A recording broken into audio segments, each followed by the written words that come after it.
Good evening. I hope you all had a wonderful Wednesday. Today I am sharing one of my favorite little people.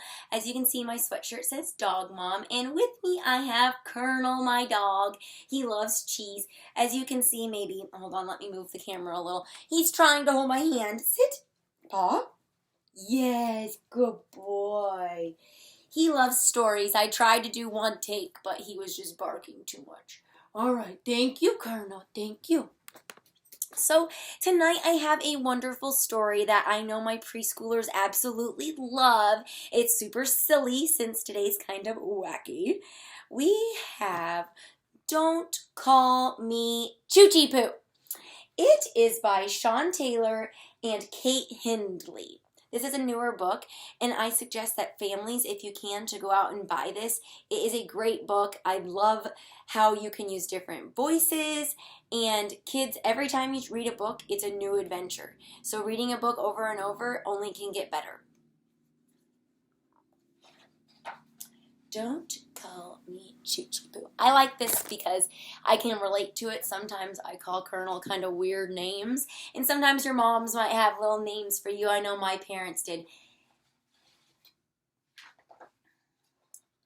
I might be little, but I'm not one of those silly dogs you see. I'm not frizzy or fluffy or dumb. I don't know why my owner won't treat me like an ordinary dog. Because I'm little, my owner gives me heart-shaped mini puppy treats. They're the most embarrassing things you've ever seen. And last week we were walking down the street and she said to me, "Come on, ickle pickle woof woof." Did you know that other dogs can laugh and make you feel very small? Well, they can. Outside the supermarket, she said, "Wait here, my incy-wincy cupcake." Then when she came out, she picked me up and she kissed me so everyone could see. And she said, "Off we go, Choochie Pooh." His face looks a little upset there. Be honest, do I look like I should be called that? I gave her an angry look as if to tell her, "Don't call me Choochie Pooh." But I don't think I'm good at angry looks because she said, "You're hungry, aren't you? Look, I've bought you some mini puppy treats." Then she put me in her handbag. What can you do? We stopped at the park on the way home. There were other dogs there. Bandit, who's big. Rusty, who's medium-sized. And Bandit. He's very big and used to be a police dog. They were running around barking, getting muddy, and doing normal dog things. Meanwhile, I felt like a mini puppy treat eating Choochie Pooh in a handbag. I thought they'd never, ever want to play with me. But I was wrong, because Chief looked at me as if to say, "Come on." So I did, and it was awesome. We played It's My Stick.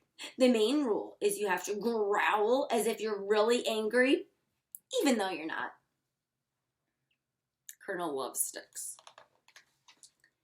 Then we played Dogs and Sausages. This has complicated rules that would take a long time to explain. And puddle jumping. This game doesn't have any rules at all. I felt more excited than you can even imagine. It was like being a regular dog.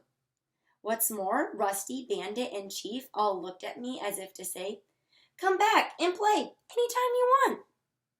Then, disaster struck. My owner called out, "Off we go, oopsie boopsie choochie boo." I wanted to jump into a pile of crocodiles. I waited for my new friends to laugh and make me feel very small. But then Rusty's owner said, "Time to go home, Jiggins Wiggins Cuddle Pie." And Bandit's owner said, "Come on, you little cutie patootie." Then Chief's owner said, "Let's go, hunky punky pumpkin bottom." I looked at my friends, and they looked at me. See, they look a little embarrassed. But let's see, are they going to laugh at each other? We all looked at each other as if to say, what can you do? I play with them all the time now, and I have to say that after all the running and barking and big dogs games, even mini puppy treats taste quite good. So that was a pretty silly book, and I hope that you enjoyed it. I'm going to attach a little activity if you choose to do it. I would love to see your creations and your silly names that you can give your dogs. But I also have something else tonight. If you are Catholic or if you just are in the know, today is Ash Wednesday. As you can see, you can kind of see my ashes still this morning from church with the preschoolers.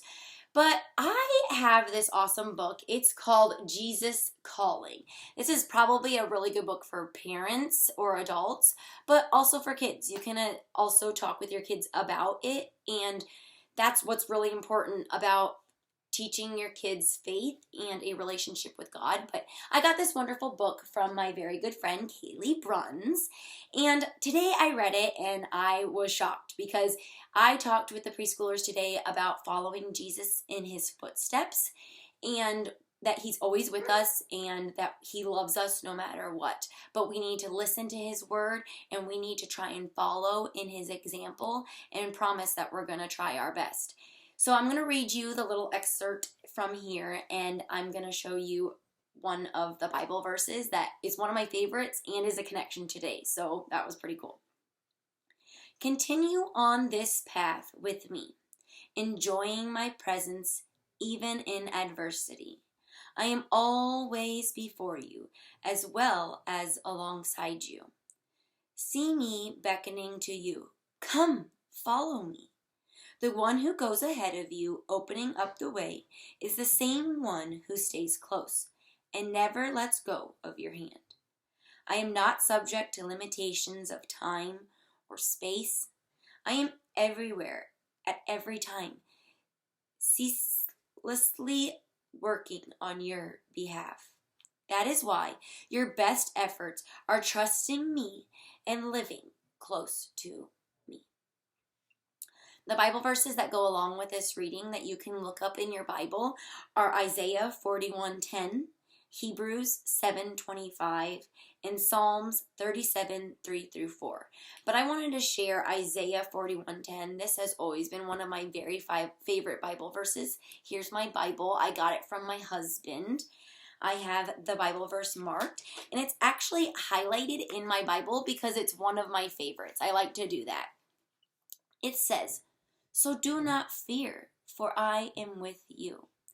Do not be dismayed, for I am your God. I will strengthen you and help you. I will uphold you with my righteous right hand." That's one of my favorites because, everybody sometimes just needs to remember that God and Jesus are always right by your side. Saying a quick prayer at any time can help you and make you feel better. And I hope that during this Lenten season, but also in your whole life, that you can use that as a skill to help you because God is calling you. He wants you to do that.